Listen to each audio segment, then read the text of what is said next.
with our next guest who joins us bright and early this morning, Bill O'Brien, the head coach of the Boston College Eagles. Hello, Bill. Hi, guys. How you doing? I like that version. I don't think I've ever heard that.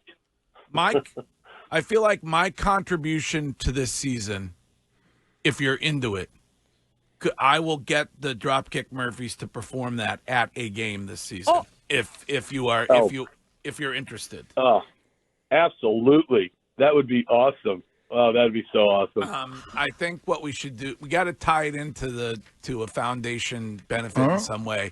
So maybe we'll do a tailgate. I know you're busy prior to the game, whatever. You got some coaching duties or whatever. But maybe if we did a tailgate with some listeners, we got Courtney out there doing some cheers. Would you join us for like 10 minutes at the tailgate and talk to everybody and have a slider with Wiggy or whatever? Absolutely. There's no question about it. That would be awesome. All that would be awesome. Well, congratulations. Before we get to the win, just quickly, were you as surprised as we were yesterday when your guy Bill joined Instagram? I was. I was. And then, what was classic is, he called it InstaFace, which, clearly he knows it's not InstaFace, it's Instagram. But, I was pretty surprised by that. But, he's a busy guy. He's got a lot going on. That's pretty cool. He's staying busy. Yeah. He's staying busy in his year off. Does any of this stuff, doing all this stuff, mean to you that he's not going to coach again?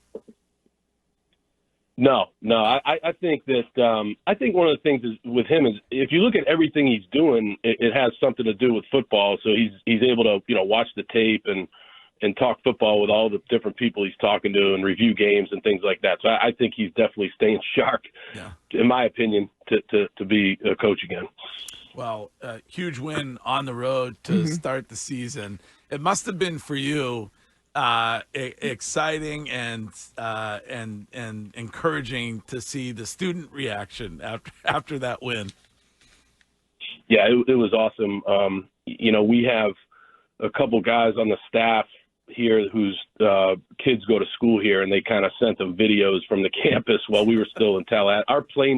Our plane broke down, so we didn't get back till Tuesday. We had to stay overnight on Monday night, and so we had all these videos of campus. And I think that's what's cool about college football, Greg. You know what I mean? Like that the students can get behind you. I think that's a big deal for our team is, if we can keep this going, which is a big thing, we've got to try to stay consistent and keep going. Get the students involved is a pretty cool thing. Bill, I had a hard time watching the game just because of the play-by-play guys. It felt like they were rooting for Florida State the entire time. Every time one of your guys cramped up, it was the heat, it was the humidity. Being there on the field, was that a major factor for you guys? And how much more impressive is it that you guys were able to dominate that game start to finish with everything else included? Yeah, it was definitely hot. We had some hot practices relative to Boston, but it was a different heat down there. I do think there were a couple guys that cramped, but I thought our team for the beginning of the season, was in decent shape, and I give a lot of credit to Craig Fitzgerald, our strength coach, and his staff. They did a great job, and I think it's more about kind of like the hydration before the game and things like that we can get these guys a little bit better at. But overall, I thought our guys sustained for 60 minutes, and I thought that was big. We finished the game, Courtney. We had the ball with 6 minutes to go, and Florida State never got the ball back. I think that says a lot about our team. Bill, one of the things that I noticed this year, and maybe you guys have an advantage at, is, the helmet microphone, the quarterback to coach. What you guys, haven't done that before in the NFL and having that experience. I know Tim Lewis is your defensive coordinator. Does that give you an advantage when it comes to being able to have guys make a smoother transition because you've done it before, and a lot of these college teams are trying to get adjusted to having that ability to talk to the quarterback?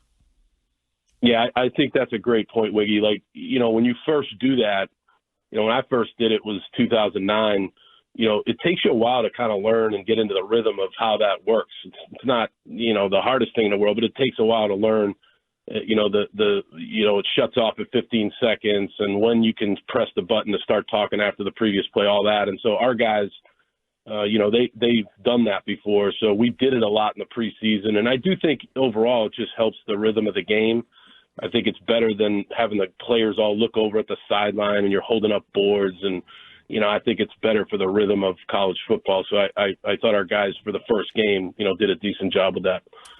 Curtis has a question. By the way, if the band needs any kind of a guest drummer or guest band leader or marshal or whatever, Curtis would accept that honor, Bill, for this season. Okay. Absolutely. We brought the band out to practice a couple weeks ago. It was pretty cool. The band came out to practice. We had a night practice in the stadium, and I think they have a drummer, Curtis, but I'm certain they would definitely want you. That's no doubt about it. Yeah, I mean, I usually get into BC through the back door, so if there's one that gets me onto the field, it'll be perfect. Bill, I watched that game as a BC guy, and I was waiting for the other shoe to drop. And when the Florida State Seminoles made it 21-13 on the long touchdown pass, I just sat there. I was like, okay, well, this has been great because every BC team I've ever watched starts to sort of capitulate and lose in that situation. The drive you had immediately following that, you got the unsportsmanlike to get the ball at the 40, but it was like you blinked and you were in the red zone. You got that touchdown. That, to me, showed something different about this BC team as opposed to ones in years past.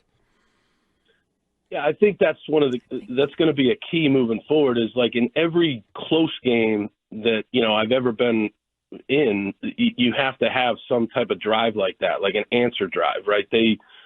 Football is a game of momentum. And so if you can stem the tide a little bit and answer, a good drive by them with a really good drive. And that penalty on the kickoff was huge. And the one thing our guys did a good job of in this game, Curtis, is they did not retaliate. There were 3 unsportsmanlike or late hit type penalties on Florida State, and I think that's going to be key for us. We had really no penalties in the game. You had one, Bill. One penalty. I mean, how proud of you when it comes to those guys? How proud are you for that? That's huge, Greg.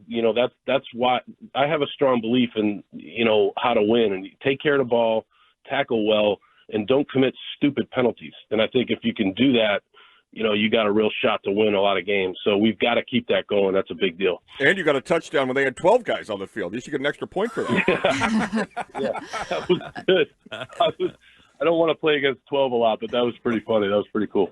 Bill, when talking to a lot of my friends or other BC fans, people obviously looking towards Duquesne and nervous that could be a trap game. How do you make sure that these guys don't take their foot off the gas?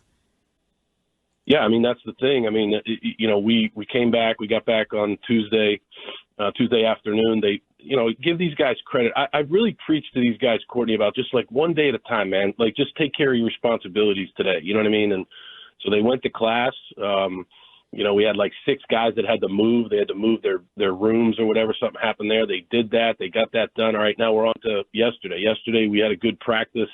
They came ready to go. And I think these guys realized that, we can't look ahead. We can't look back. We've got to turn the page and really focus on Duquesne. We practiced this morning at 9:15. Let's have a good practice. Let's move on to tomorrow. So, that's all we can do is just keep talking to them about those types of things. You can't look ahead. You can't look back. You got to take care of, where you are right now. Educated guest Bill O'Brien, who wins more games this season, you or the Patriots? I knew you were. I sit here in preparation for this interview, and I'm like, I know Hill's going to ask me something like that. There's just no doubt. I am not going down that road. Okay. No. All right. Well, come on. Wiggy has one more. Yeah, Bill, one more for you. And I know you don't want to kind of look ahead, but now with the expanded playoffs with the 12 team and the conference champion automatically getting a bid into the playoffs, what do you kind of I know you don't want to look ahead, but there's got to be some, great hope down there in BC and now, the rest of college football that it opens the door for so many teams to get in and having the ability to play for that. I mean, do you ever talk to your guys about that without trying to get too far ahead, but saying, hey, listen, we have a chance just like everybody else now with the expansion of these playoffs?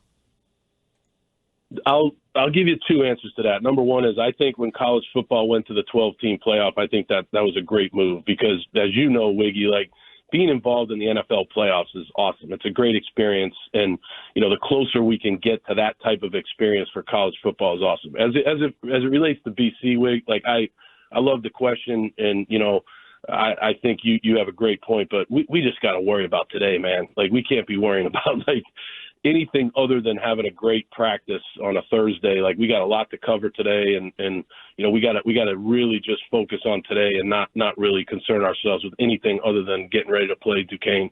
All right, listen, we love having you on the show. Congrats on the win. I'm going to work on this tailgate thing. Maybe we'll do it. Maybe Red Bandana game or what? We'll do something really, really cool. So I got you locked in. I'm going to need you for like an hour right before kickoff. For the drop kick Murphys, I mean, I think I can carve out some time. No doubt about it. All right, Bill O'Brien. Thanks. Thank you, guys. All right, there he is, Bill O'Brien. Great guy. It's the best. I mean, he's bringing the glory back to your alma mater, Curtis.